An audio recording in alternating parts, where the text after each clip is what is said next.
If you wince every time you have to climb a set of stairs, or if you need to mentally prepare yourself just to stand up from your favorite armchair, I want you to know something important. You probably don't have bad knees. You have bad neighbors.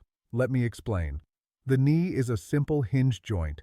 It is designed to do exactly what your hip above it and your foot below it tell it to do. But for most seniors, the muscles in the hips, specifically the glutes, have gone to sleep from years of sitting. When your hips stop doing their job, your poor knees are forced to take 100% of the pressure. They aren't damaged. They are overworked. Trying to fix knee pain by forcing yourself to do squats is like trying to put out a fire with gasoline. It often just causes more inflammation. Today we are going to fix the root cause without hurting the joint. I am going to show you 3 engineering exercises done entirely from a chair that wake up the lazy neighbors, your inner thighs, your calves, and your glutes. By reactivating these support muscles, we essentially build a shock-absorbing brace around your knee using your own body. Put away the painkillers, pull up a sturdy chair, and let's fix this the right way. We are going to start with a concept called proximal stability. This is fancy engineering talk for a simple truth. If the foundation is loose, the house shakes. Your knee is the house. The foundation is made up of 2 often ignored muscle groups, the inner thighs, adductors, and the deep calf muscle, soleus. When these are weak, your knee wobbles side to side every time you take a step. We are going to fix that wobble right now with a compound movement I call the alignment anchor. For this movement, you will need a tool. You can use a small squishy ball, a yoga block, or even a thick folded bath towel. I want you to sit on the edge of your sturdy chair. Do not lean back against the backrest. I need your spine tall and unsupported, engaging your core. Place your feet flat on the floor, hip-width apart. Now take your object, the ball or towel, and place it between your knees. This is where the magic begins. I want you to squeeze that object with about 50% of your maximum strength. As you squeeze, you are activating the adductor magnus and a critical muscle called the VMO, vastus medialis oblique, which is the teardrop-shaped muscle on the inside of your knee. This muscle is the primary stabilizer of your kneecap. If you have knee pain, this muscle is almost certainly asleep. Keep squeezing. Feel that tension running from your groin down to the inside of your knee. You are literally pulling your femur, thigh bone, into the correct alignment. But we are not stopping there. While maintaining that squeeze, do not let go of the ball. We are going to wake up the lower neighbor. Keeping your toes glued to the floor, I want you to lift your heels up as high as they can go. Rise up onto your tiptoes, hold for 2 seconds at the top, and then lower the heels slowly back to the ground.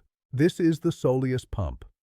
The soleus is a deep muscle under your calf that is responsible for pulling your shin bone back, preventing it from shearing forward and grinding your knee. By combining the squeeze, adduction, with the lift, heel raise, you are creating a stability sandwich. You are stabilizing the thigh from the inside and the shin from the back simultaneously. We are going to perform 15 slow repetitions. Squeeze the ball constantly. Never let that tension drop. And pump the heels up and down. Up, hold, down, up, hold, down. You might feel a burning sensation in your inner thighs or a little shake in your legs. That is good. That is the nervous system re-establishing the connection to these dormant support beams. Also, notice what is happening to your circulation. The calf muscle is often called the second heart because it pumps venous blood back up to the upper body. By doing this exercise, you are also flushing out old, stagnant fluid from the knee joint, reducing swelling and stiffness from the inside out. Keep going. Focus on the control. Do not bounce. Squeeze, lift, control. You are building the scaffolding that will hold your knee safe for the rest of the day. Now that we have stabilized the knee from the sides and below, we need to address the front of the house, the quadriceps. You have likely heard that you need strong quads to save your knees. That is true. But here is the problem. Most exercises that strengthen the quads, like lunges or squats, require you to put your full body weight onto the joint while it is bending. If you already have cartilage damage or arthritis, that pressure acts like a mortar and pestle, grinding the bones together. It hurts, so you stop doing it, and your muscles get weaker. It is a vicious cycle. We are going to break that cycle right now using the invisible airbag. In engineering, an airbag absorbs impact before it hits the passenger. Your quadriceps muscles are supposed to do exactly that for your knee joint. When they are strong, they absorb the shock of your foot hitting the pavement so your bones don't have to. Sit all the way back in your chair for this one. I want your hips firmly against the backrest to eliminate any cheating with your lower back. Hold onto the sides of the chair for stability. We are going to perform a knee extension, but not the way you might have seen it done in 1980s aerobics videos. We are not swinging our legs wildly. Momentum is the enemy here. Tension is the friend. Slowly extend one leg out in front of you. Imagine you are moving through wet concrete. As you straighten the leg, I want you to pull your toes back towards your shin. Flex the foot. This engages the entire front chain of the leg. Now, here is the secret sauce. When your leg is fully straight, do not drop it. You must hold it there. Lock it in. We are going to hold this position for a strict 5-second count. 1, 2, 3, 4, 5. While you are holding, I want you to visualize the big muscles on top of your thigh tightening and lifting the kneecap slightly away from the joint. This is an isometric contraction. It means the muscle is working at maximum capacity, but the joint is not moving under load. You are building massive strength in the tendon without grinding the cartilage. If your knee shakes, that is excellent. That shaking is your nervous system trying to recruit more muscle fibers to hold the weight of your own leg. If you cannot get the leg perfectly straight without pain, that is okay. Lift it to the point just before the pain starts and hold it there. We build strength in the range you own. Lower the leg slowly. Don't let it drop like a dead weight. Control the descent. Then immediately repeat on the same leg. We are aiming for 10 repetitions with that 5-second hold on each rep. That equals 50 seconds of pure time under tension for the muscle. This movement pumps synovial fluid, the body's natural WD-40, into the joint space. It literally lubricates the hinge while you strengthen it. You are teaching your quad muscle. Your job is to hold this joint open.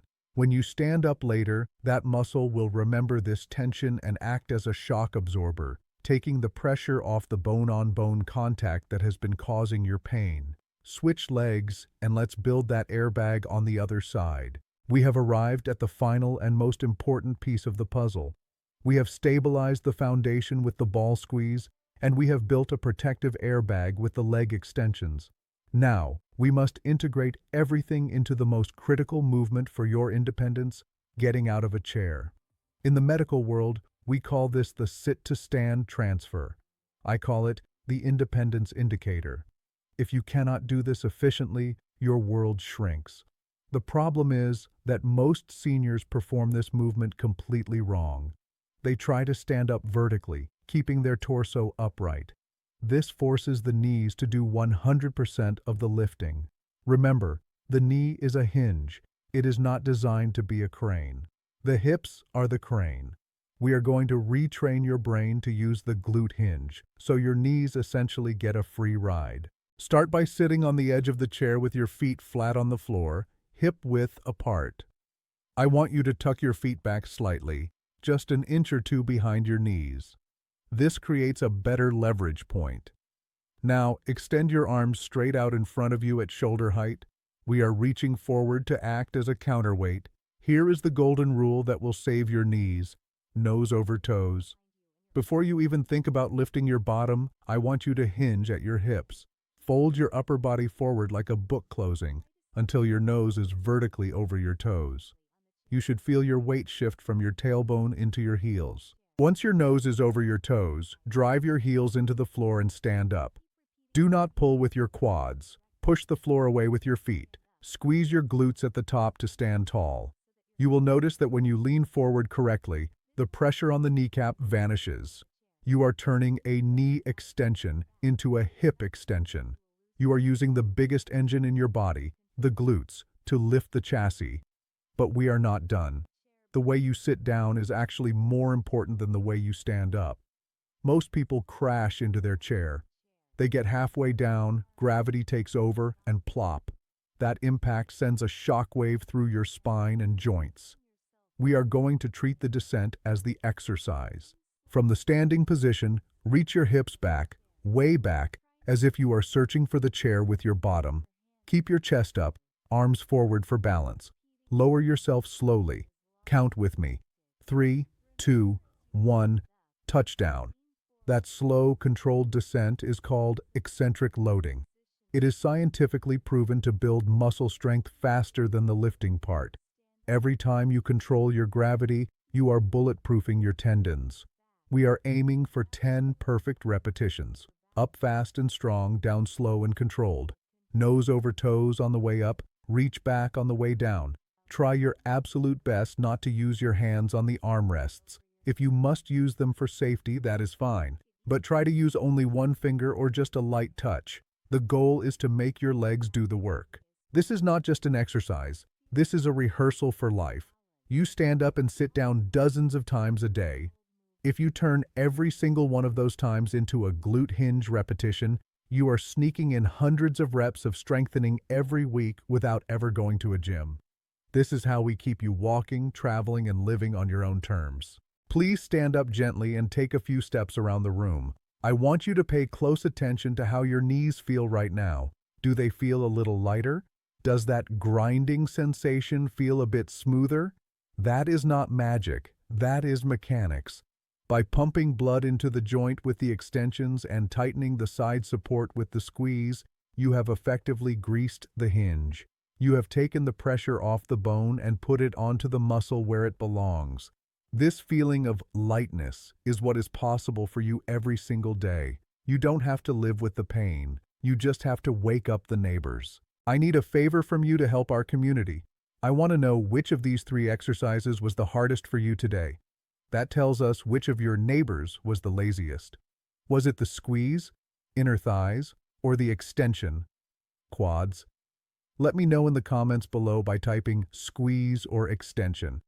If you found relief in this chair routine, please give this video a thumbs up so we can reach more seniors suffering in silence. Now remember, your knees are the middle child. We fixed the hips above, but we still need to fix the feet below. To learn how to stop foot pain and build a solid foundation, click the video appearing on your screen right now. It is the perfect partner to what we did today. Stay strong, and I will see you there.